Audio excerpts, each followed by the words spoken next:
Hey everyone, it's Ethan, and today we get to wash the windows on the 8335R. First I have to get this tractor pulled out of the shed and make sure the McFarland doesn't hit the top of the roof of the shed. So see how this goes.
We got the tractor windows washed. It looks pretty good.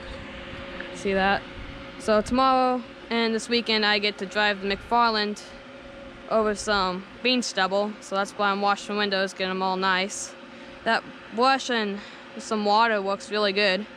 My mom helped me wash the windows on the inside of the tractor, so that's nice. So today's September 17th, 2020, and this video may not get posted for a few weeks. I'm trying to clear some storage on my computer, so that's what's taking these videos so long to come out.